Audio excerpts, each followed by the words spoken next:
J'ai reçu l'invitation et on m'a proposé de parler de la foule, la folla. En fait, j'ai mal vu, je pensais que c'était sur la folia. Peut-être il n'y a pas vraiment de différence, parce que quand on parle de la foule, il s'agit vraiment de la folia.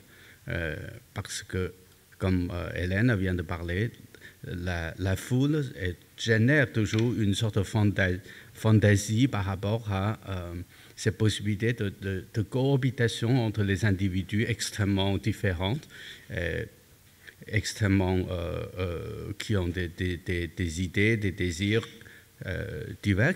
Comment on fait coexister ces gens-là dans des contextes différents? Comment on construit une communauté dans laquelle les gens qui parlent des langues différentes peuvent se parler, comme entre nous aujourd'hui. Ça a été une sorte d'utopie éternelle qui reste comme une sorte d'obsession pour nous. Peut-être la plupart de choses qu'on fait aujourd'hui, depuis toujours, c'est de chercher de construire cette utopie. Surtout pour les artistes. Je pense qu'au fond, pour être artiste, il faut être un peu fou d'abord. La folie et l'artiste sont toujours ensemble. En même temps, cette folie d'artiste, c'est pour chercher quelque chose à satisfaire à notre désir de ces cohabitations d'une certaine manière. Donc c'est pour ça que l'artiste travaille toujours directement ou indirectement sur l'idée de construire une sorte d'utopie, une sorte de tour par belle.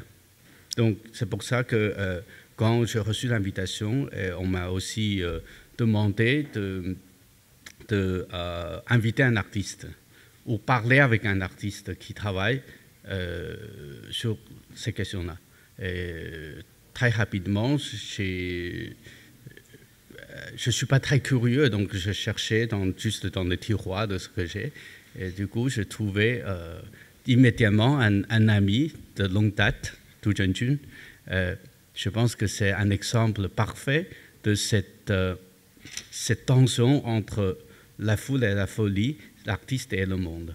Donc, c'est pour ça que j'ai préparé une petite présentation juste pour donner peut-être quelques clés pour entrer dans ce monde qui est créé par Tu Zhenjun, qui va nous présenter tout à l'heure. Voilà. Donc, il y a juste 5 minutes, je viens changer le titre en français. Il s'appelle, en fait, tout à l'heure, je commençais à préparer la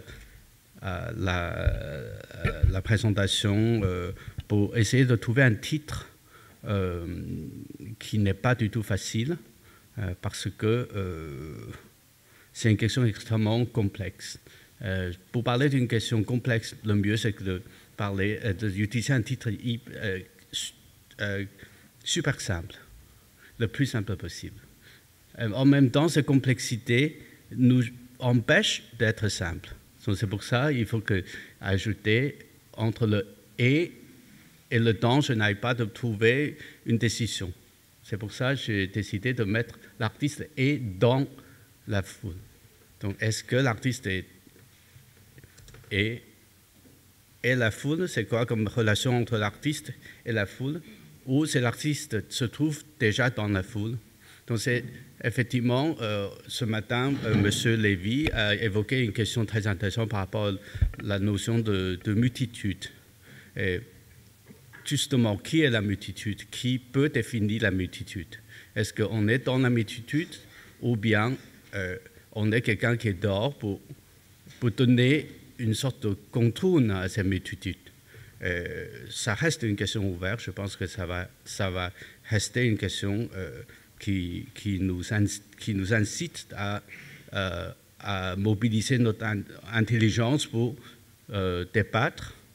Et bon, tout simplement, je voulais juste commencer par vous montrer une image qui me semble très cohérente pour commencer de parler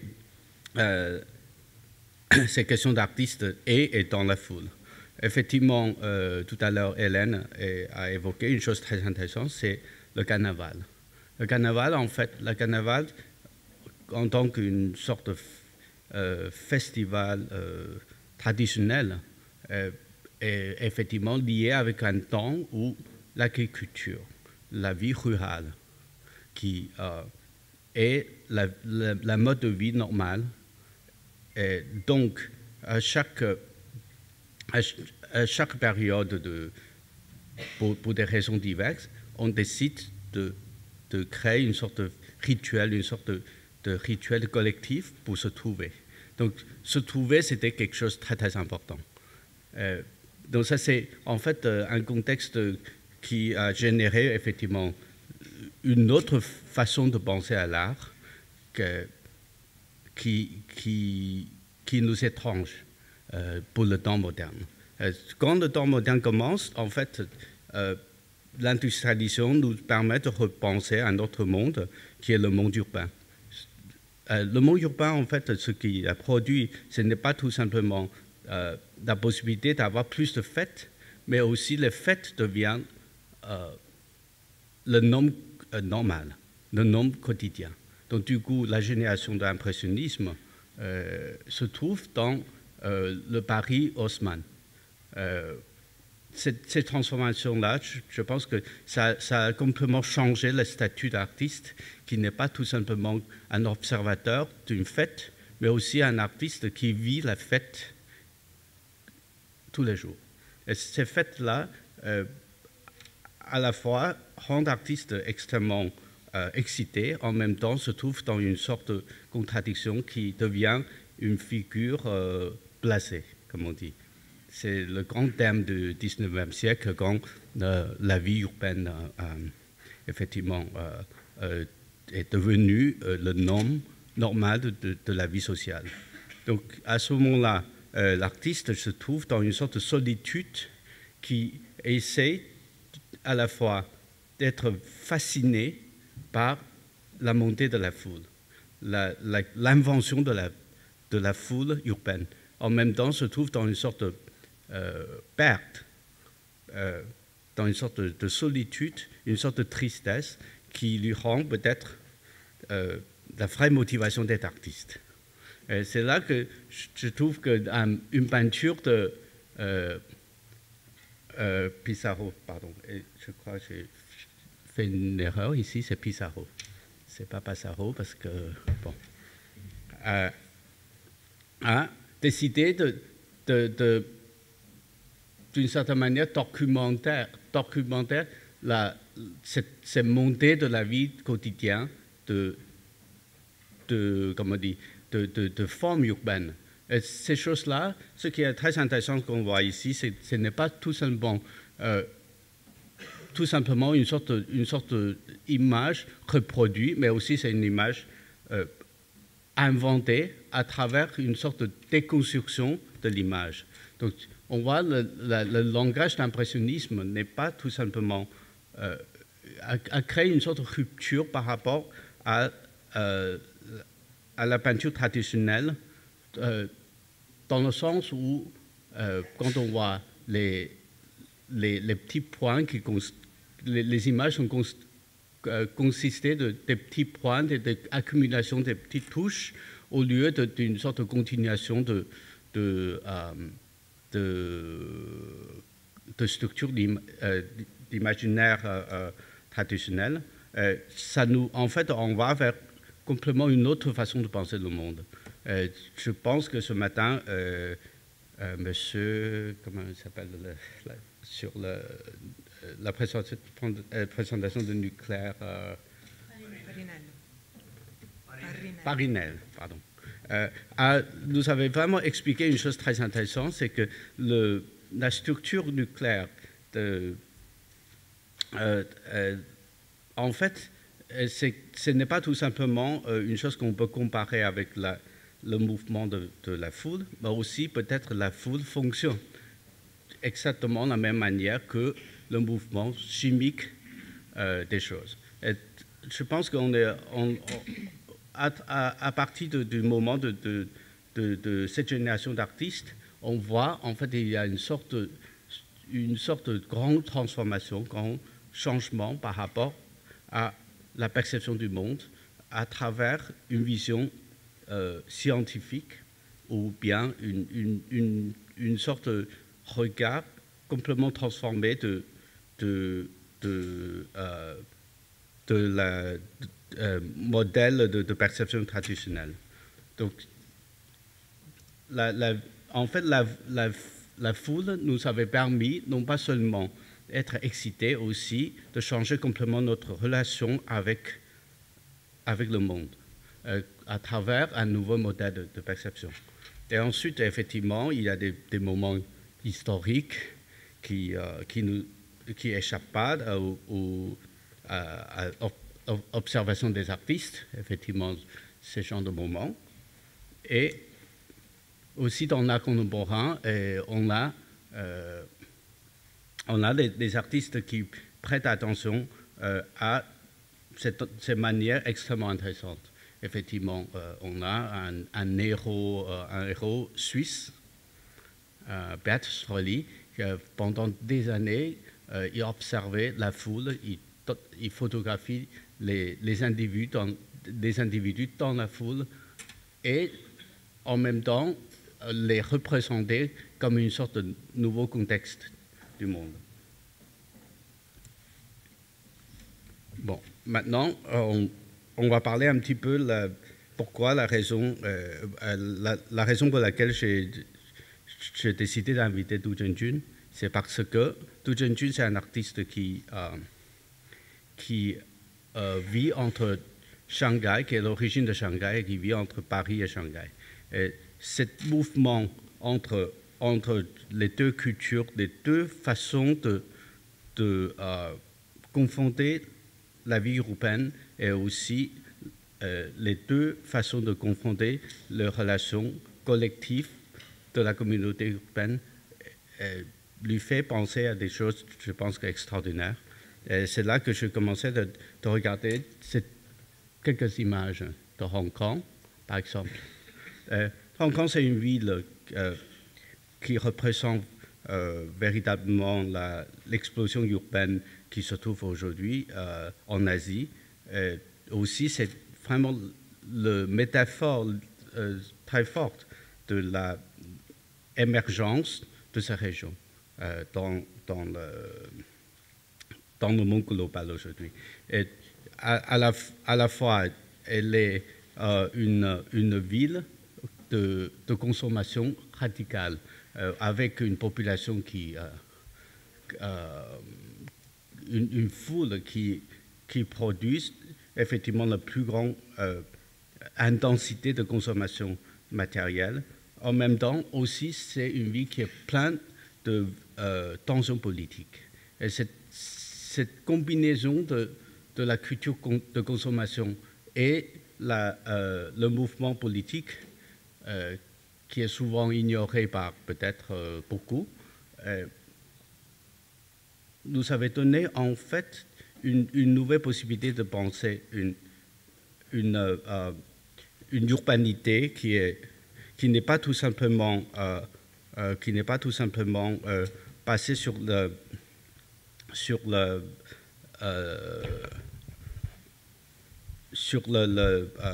modèle,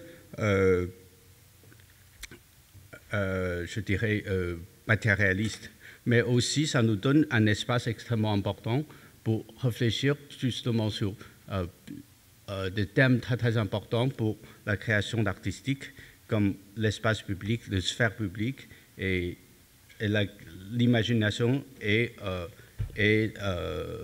la collectivité, etc. Et puis, effectivement, il y a des artistes qui sont inspirés par ces montées de nouvelles situations urbaines. Ils ne sont pas tout simplement des observateurs de ce changement. Et aussi, ce sont des artistes qui interviennent pour changer le contenu de cette urbanité à travers les gestes parfois extrêmement extrêmement, je dirais, radicales. Donc, par exemple, Lin Yilin, c'est un artiste qui vit entre New York et la Chine. Au début des années 90, il commençait à créer des projets de performance, d'action dans la rue, dans les villes qui sont justement en train de se développer d'une manière extrêmement rapide. Par exemple, ça c'est un projet dans lequel il a construit une sorte de mur avec les briques d'un côté d'un chantier, et il commençait à transporter ces murs brique par brique à travers ces grands boulevards pour arriver à l'autre côté du chantier, juste pour créer une sorte d'interruption du flou, de trafic, et aussi créer une sorte de surprise dans la foule elle-même. Et ensuite, il a fait un autre projet à Hong Kong, du moment quand Hong Kong est en train de passer la transition entre la colonie britannique et la Chine. À ce moment-là, il avait justement un moment de débat très intense sur l'avenir de cette ville, surtout dans le cadre du débat politique. À ce moment-là, Hong Kong a vu aussi la création de nouvelles partis politiques. Quel genre d'avenir pour cette ville peut être garanti par une nouvelle démocratie? Jusqu'à aujourd'hui, le débat sur les élections libres, etc., reste une question extrêmement intense. À ce moment-là, en fait, ce qu'il a fait, c'est aussi construit un mur dans un passage en plein centre de la ville. Et sur ce mur, sur chaque brique, il a écrit les noms des nouveaux partis qui viennent d'être créés dans cette ville. Donc, il y a des partis démocrates, il y a des partis des citoyens, etc., etc. Et puis, il commençait à les transporter jusqu'au musée, jusqu'au centre d'art de Hong Kong. Le résultat devient une sorte de confusion totale, puisque tous les noms des partis, à cause de cette transformation de mur, est devenu complètement confus, complètement mélangé. Donc en fait, avec un geste comme ça, il propose de revoir justement l'idée d'inventer une nouvelle démocratie et la vérité de Gao. Et plus loin, il continue à développer des projets d'action dans différentes villes dans le monde. Donc ça, c'est une série de performances qu'il a fait à San Francisco, dans des lieux touristiques en plein centre-ville où il y a justement la concentration de la foule. Ce qu'il a fait, c'est qu'il collabore avec un groupe de jeunes artistes et crée une sorte de balade, une sorte de parade en forme d'une sorte de squat, une sorte de carré. Et lui, il roule derrière ces carrés et il utilise son propre corps roulant à pousser en avant ces parades. Donc, toutes ces interventions, effectivement, créent une sorte d'interruption continue en plein milieu des centres d'intention de la vie urbaine. Effectivement, ces genres d'interventions aussi pratiqué par des artistes différents d'une manière aussi diverse. Celui-ci est Kim Soja, une artiste coréenne, pour démontrer justement cette tension entre la solitude, l'individualité et le mouvement de globalisation. Elle a décidé d'aller voyager partout dans différentes parties du monde. Elle se trouve en plein milieu des différentes villes comme Mumbai, comme New York, comme Paris, etc. Et juste mélanger avec la foule, mais tout en étant seul, on peut jouer comme une sorte de figure statique pendant des heures et des heures. Donc, effectivement, elle appelle cette série d'interventions de Needle Woman, en pensant qu'elle est comme une sorte d'aiguille qui se trouve en plein milieu de la foule, et comme une sorte de geste d'acupuncture dans la foule. Effectivement, parfois, ce genre d'intervention peut nous amener à des moments extrêmement intenses dans la vie réelle de la lutte politique. Un exemple, c'est effectivement cet artiste turc se trouve à Taksim Square il y a à peu près un an, en plein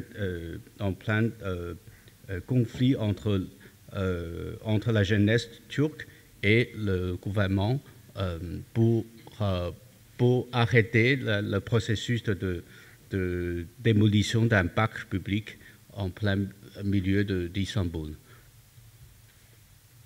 Aujourd'hui, quand on parle de la foule aussi, inévitablement est lié avec le monde virtuel. La concentration de la foule, la mobilisation de la foule et même la réinvention de la foule, très souvent, plus en plus, est liée avec justement cette invention et cette application de nouvelles technologies. Et effectivement, quand on essaie de comprendre ces mouvements-là, il faudrait regarder justement ces choses très intéressantes. Ce sont des cartes qui démontrent l'intensité du trafic de communication à travers Internet. Effectivement, ici, on a une image qui montre l'utilisation de la concentration, l'intensité de l'utilisation de Facebook dans différentes parties du monde. D'une manière très intéressante, ce qui correspond parfaitement à aussi les rapports économiques et géopolitiques de notre monde. Et c'est à partir de ce genre de réflexion que je pense que le travail de Du Zhengjun a trouvé une sorte de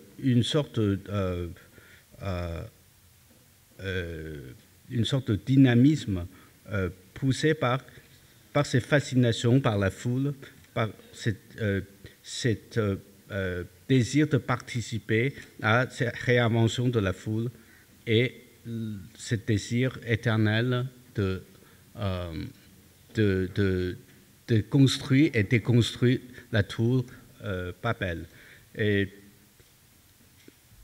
ce qui est très intéressant aussi, c'est que Du Zhengjun est un artiste qui est un photographe qui n'utilise pas du tout la vraie photo. Et toutes ces photographies est en réalité une sorte de collage avec des images qu'il a collectées pendant des heures sur Internet. Donc toutes ces images, ce sont les images réelles du monde réel, mais reproduites par les images virtuelles et collectées et recollées ensemble. Et c'est ici qu'on voit, en fait, ce qui est extrêmement intéressant, c'est comment le nouveau monde de technologie nous avait permis de repenser la pratique de l'artiste. Et il y a des choses éternelles qui continuent à exister. En même temps, il y a une nouvelle façon d'être artiste à travers ce rapport avec l'image virtuelle. Et à la fin, je voudrais tout simplement montrer une autre image du travail de Du Zhengjun. En tant qu'artiste qui observe et démontre le changement de cette urbanité, cette image de la foule, peut-être n'est pas suffisant pour lui. Et ce qui s'intéresse aussi, c'est d'inciter le public pour devenir un acteur actif dans la reconstruction de ce monde qui se trouve entre le réel et le virtuel. Donc, ça, c'est un projet qu'il a montré au Japon, au Mori Museum, dans lequel il projette des images d'une personne nue par terre.